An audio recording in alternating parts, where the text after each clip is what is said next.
What's up everyone and welcome back to the MMA Zone. Today, let's get started with Paddy Pimblett calls out Ilia Topuria for having easy opponents. Ilia Topuria is currently ranked number 3 in the UFC's pound-for-pound rankings. But according to Paddy Pimblett, El Matador has been getting easy matchups. And before we continue, make sure to leave a like on the video to help support the channel. If you follow both Topuria and Pimblett, then you know that the two have been feuding for years. Recently, Pimblett sat down with TNT Sports, and while talking about the possibility of throwing hands with Topuria at some point, the baddie proceeded to take a poke at his rival's resume.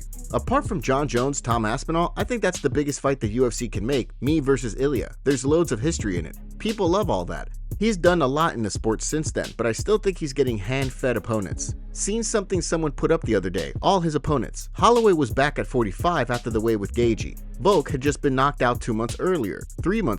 Josh Emmett is 37. Bryce, much as I love Bryce, we know he's not a striker. Now, it is true that when Topuria faced Volkanovski, the legend was only a few months removed from his knockout loss to Islam Makhachev. But Holloway's loss to Topuria took place about 6 months after his battle with Gaethje. Emmett may not be the force he once was, and Mitchell is more of a ground specialist. But it's not like Topuria was getting fed cans, right? What do you think? All that aside, Topuria is now scheduled to fight Charles Oliveira at UFC 317. But recently, Ali Abdelaziz made the case that either Justin Gaethje or Arman Tsarukyan should be fighting for the belt. Charles Oliveira is 2-2 in his last 4 fights. Justin Gaethje is 3-1 in his last 4 fights. Gaethje gave up his title shot, stepped in during International Fight Week against Max Holloway, and KO'd Dustin Poirier. Poirier beat number 12 to get a title shot. During Fight Week, Hooker got injured, and we fought Fiziev for the second time. I think Arman is more deserving than Oliveira.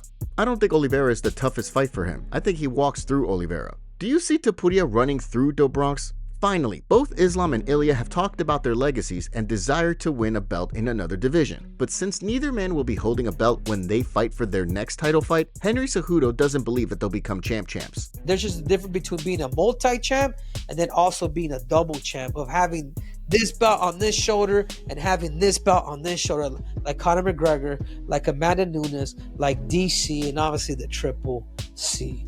If Ilia wins, does that mean he's the double champ? Or if Islam wins and he fights JDM, does that mean he's double champ? I even felt like Ilia Topuria should have never vacated. Same thing with Islam Makhachev. It is a fair point, right? And as this debate continues, Topuria has received yet another high-profile call-out. Hasbullah went on X and wrote, "Hey, Ilia Topuria, if you really want that belt, then I'm ready. Dana White, send the contract. I will bring the lightweight belt back to Dagestan." Dricus du Plessis will beat Khamzat, according to Reinier de Ridder. The consensus seems to be that Khamzat Chimaev will emerge from UFC 319 holding the middleweight title, but Reinier de Ridder believes that Dricus du Plessis will hear and still following the August 16th fight. During a recent interview with MMA Junkie, RDR outlined why he thinks DDP will be taking the middleweight belt back to South Africa. I think Dricus will win, yeah. I don't think Khamzat is going to get him out of there early. Dricus is a man. He keeps going in every round, though it doesn't really look better. His technique, he gets better every round. I see Dricus finishing him in the late rounds, 4th or 5th round, maybe with a lot of volume. I see Khamzat maybe taking him down in the 1st, 2nd round, getting his back maybe. Yeah, I think Dricus has a good shot. It is an interesting point, and as noted, people have underestimated DDP in the past. For example, many people picked the likes of Robert Whittaker, Sean Strickland, and Israel Adesanya to beat him, and he proved all of those folks wrong. What do you think? Do you see du Plessis handing Chimaev his first loss? Jon Jones won't accept fights he thinks he can lose, according to Coach. As the MMA world continues to wait and see if Tom Aspinall and Jon Jones will fight, calls that Bones is ducking the interim heavyweight champion continue to make the rounds. Recently, renowned coach Javier Mendez had an interesting take on the situation. Last November, Jones finally acknowledged he might fight Aspinall if the UFC forks over trucks of cash to make it happen. But with mid-2025 fast approaching, there's still no word if this fight will actually take place. Recently, Mendez spoke with Tim Welsh, and he argued that Jones will not take the fight if he thinks he has a reasonable chance of losing.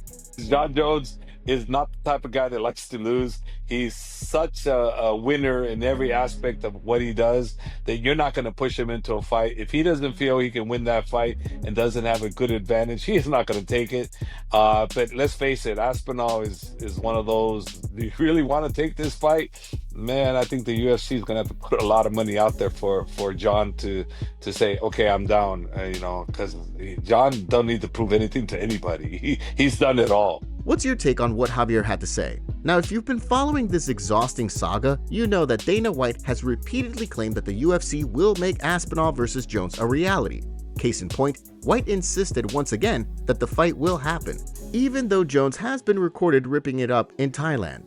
Jones's nightlife aside, recently, Paddy Pimblett argued that if the UFC is making Islam Makhachev drop the lightweight title, the promotion should strip Bones of the heavyweight title. While speaking to TNT, the baddie stated, "I didn't think they'd make Islam vacate, but if you're making Islam vacate, Jones needs to be stripped. If you're making Islam vacate after 4 defenses, fighting people on short notice, you should let him try to be double champ."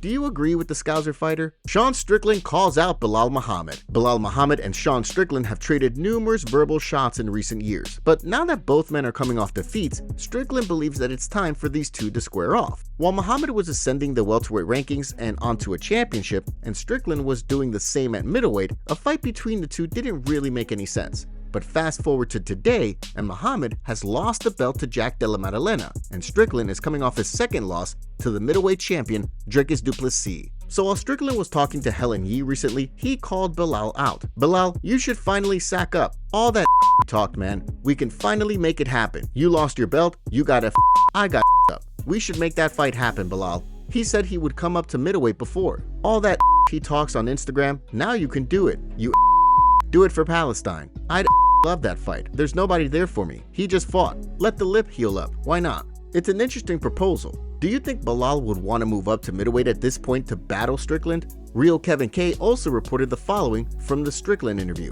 Sean Strickland says he wanted to fight Reinier de Ridder before he was booked. Strickland also mentions that he was offered Caio Borralho, but they each mutually said no, per Helen Yee interview.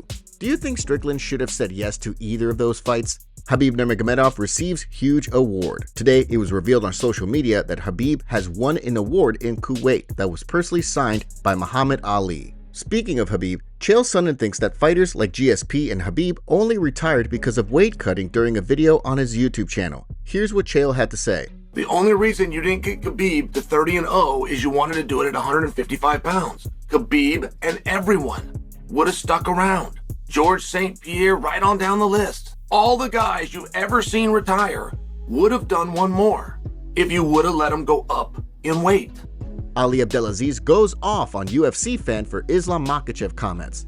Recently, a UFC fan accused Islam Makhachev of ducking Ilia Topuria, and it wasn't long before the renowned fighter's manager was firing back. According to The Observer, Makhachev is a duck because he could have fought Topuria and then moved up to challenge Jack Della Maddalena for the welterweight title. But Islam's a duck. Oh. I'm going to say it because Jack won't. You think he's ducking Topuria? Yes, 100%. Because JDM just fought. You're going to have to wait months for that fight to happen. You could do both. I saw Ariel say, and I agree 100%. You could just do both. That fight's in what is it? It's May, so like a month and a half. It's in a month. Oh, you're right. It's in a month and a half. Obviously, if he beats Topuria, just fight JDM probably on the same exact timeline. He just doesn't want Topuria. So in response, Ali Abdelaziz fired back with this. "This fat needs to stop eating and go to the gym. He should not be watching any sport or talking about any sport he's not qualified." The hosts of the Spinning Backfist show responded with this. "Ali, we'd love to have you on the show. DMs are open." What are the odds that we'll see Ali on that show? As it turns out, Paddy the Baddie also believes that Makhachev should have fought Topuria. But the baddie isn't accusing him of ducking. While speaking to TNT, Pimblett said this. "If I was Islam, I would have fought Topuria, beat Topuria, and then fought Jack Della 4 months later, because Islam will probably want to headline the Abu Dhabi card. If he smokes Topuria, like he smoked Moicano, like others in the first or second round, he'd be good to go in October. But I can see where he's coming from. He's already beat featherweights twice, saying he doesn't want to beat another featherweight." Now that we know that Makhachev is moving up to welterweight, the consensus seems to be that the star will add the welterweight title to his resume. But while speaking to Submission Radio recently, Robert Whittaker outlined why he's not so convinced. "I think that Islam could do everything that Belal does, but way better. So, and the fight, I thought Jack handedly had to fight, but it was a fight. So I don't think it will be an easy fight for Jack, but I believe in Jack. I think he's got that X factor. He's got that hunger there. He's got the ticker. And just like with Belal, just like with Burns before, it's, yeah, I think he can do the impossible." Do you think JDM can pull off another upset and defend his welterweight title? Paddy Pimblett talks about next UFC fight. It's not clear yet when and who Paddy Pimblett will fight next. Recently, Pimblett reported that he's hoping to fight at the UFC's next card in Abu Dhabi. Pimblett continues to climb up the lightweight rankings after dominating Michael Chandler and finishing him at UFC 314 in April. Since Paddy the Baddy isn't ranked in the top 5 yet, however, the expectation is that he'll need at least one more big win before moving into the title shot mix. So while talking to TNT recently, he had this to say while discussing his next matchup. "I know for a fact if I beat Gaethje, I'm next in line. Definitely, it could be the next fight. It just if he says yeah or not. Because he's fighting down the rankings again. Abu Dhabi, October, that pay-per-view. That's when I want to fight. That's what I'll be gearing towards. After what I've done to Michael Chandler, I think I finished Justin Gaethje." The Baddy was also asked about his impressive win over Chandler and whether anything surprised him in the fight. He tried to wrestle, but obviously we prepared for it, but I didn't see it coming. I thought he was just gonna try and take me head off like he does with other people. Like, I thought I was close to submitting him once or twice when I was on the bottom, so I was thinking, wow, why is he even doing this? I think he don't know why he started to wrestle. Everyone's asked me as well, did he feel strong? And I'm like, not really. Didn't really feel that strong at all. What was your take on Pimblett's win over Iron Mike? Deiveson Figueiredo provides health update. It's been a couple of weeks now since Deiveson Figueiredo incurred a nasty-looking knee injury during his stoppage loss to Corey Sandhagen, but it sounds like the former flyweight king has avoided the surgeon's knife. Sandhagen trashed Figueiredo's knee as he looked to advance his position on the ground and proceeded to finish the fight with strikes. Figueiredo was visibly in excruciating pain, but recently, the Brazilian's manager, Alex Davis, spoke with MMA Fighting, and Davis confirmed that while Figgy has a tear in the anterolateral ligament of his knee, he will not require surgery.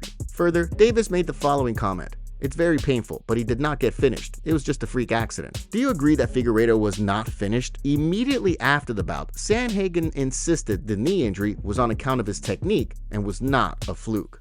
MMA community roasts Sean Strickland for body transformation. Yesterday, footage was released that showed Sean Strickland weigh himself with Helen Yee, which revealed that he was currently weighing in at a whopping 230 pounds, which is 45 pounds over from the division Strickland fights in. And before we continue, we have a favor to ask. Help us reach 200,000 subscribers on MMA Zone by subscribing and turning on notifications for daily MMA content. Seriously, we rarely miss a day. The MMA community roasted Sean Strickland for weighing so much and walking around at heavyweight weight. Here's what they had to say. One user on Instagram wrote, "Sean Thickland, how the is he cutting 40 plus pounds? That TRT working. And yet he's out here calling out a welterweight. Can lose fights but can't lose weight. There was a time this guy used to make 170 pounds. He's an absolute weight bully. Does Strickland look really bad, or is it just me? Like, he looks chubbier, I get that, but something looks wrong with his face. He looks fat in some of the pics I saw. He was probably 240 a couple of weeks ago." What are your thoughts on Strickland weighing in at 230 right now? Let us know in the comments below.